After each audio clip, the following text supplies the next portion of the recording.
Hi guys, welcome to my YouTube channel. This is Tina from tinahills.com, and the next mantra that I will give you, this is a continuation of my mantra series. So catch the other videos. It's a long series where it gives you mantras for contemporary use for your day-to-day activities.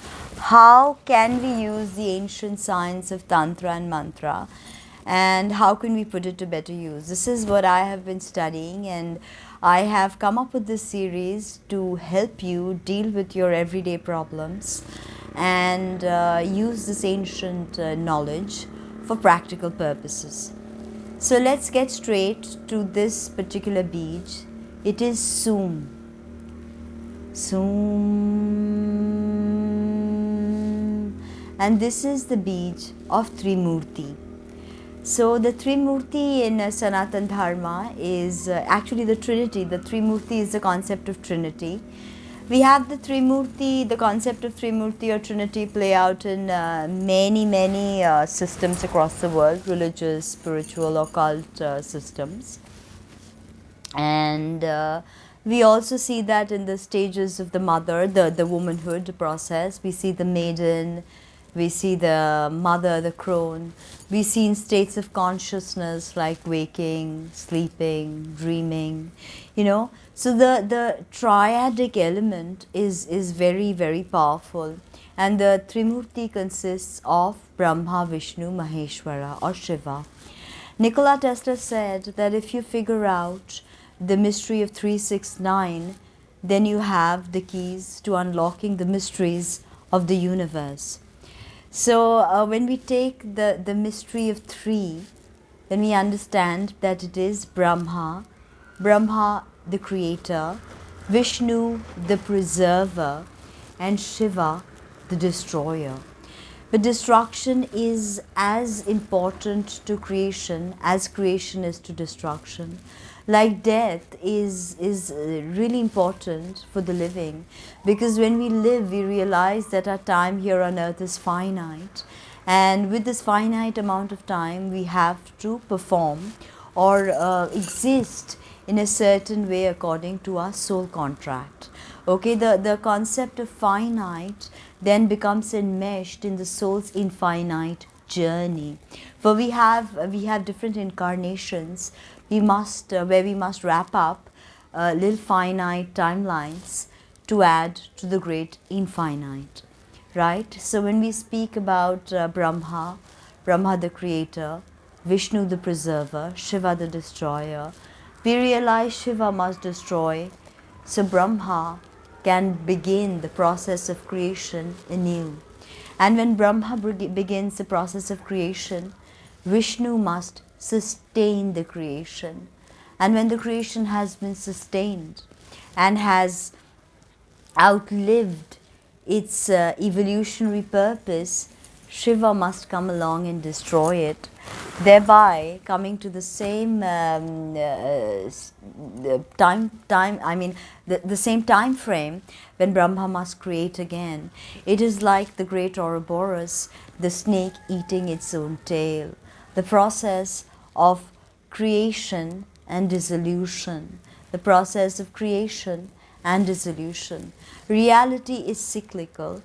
So therefore, if you want to understand the deeper secrets of 369, I suggest to you the mantra Soom. To understand the processes of creation, preservation and destruction, I suggest you chant Soom. For when creation must be commenced,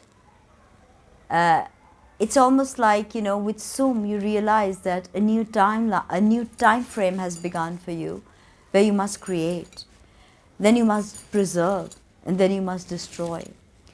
For you know, everything in this finite world is finite. If there is any permanence in all of this, it is the impermanence that is the very essence of creation. Impermanence. Nothing is permanent, right? So chanting Soom gives us deep realizations, gives us mystical knowledge, takes us close to the triadic form, the Trimurthi form of Brahma, Vishnu, Maheshwara, so we may better understand our soul's purpose. It's actually a very mystical Beej, Sum, and the practice of this Beej early in the morning gives us a lot of peace and a lot of wisdom to go through our day.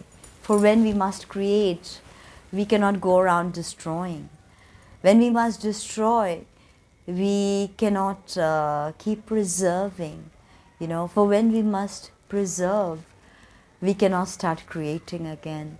For when a mother becomes pregnant, the first step when she becomes pregnant and the sperm swims up to her egg, she commences creation.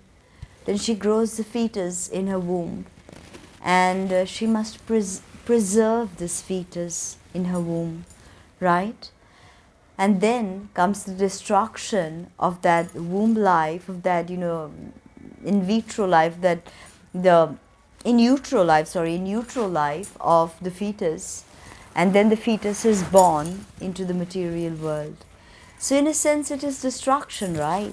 The process of coming into being through the birth canal is almost like a process of death, right? Right? That's why in the Bardo Todol, or the Tibetan Book of the Dead, in the last Bardo, you see a male and female copulating, and these are your parents, and then the soul must jump into this yoni and must incarnate. So hopefully Sum brings you the mystical knowledge that you seek, brings you the wisdom, the discrimination to deal with very deep subjects, right? Because when we speak about creation, preservation, destruction, these are the very conceptual fabric of our universe. So they are deep processes within us. Something within us is dying every day, like cells die, and cells are replaced, cells are preserved. So Sum gives us very deep and profound realizations. Hope you enjoyed that. I thoroughly enjoyed making that for you. Like, comment, subscribe and share, and drop me an email if you want to book a reading, tina@tinaheals.com. Thank you and speak soon.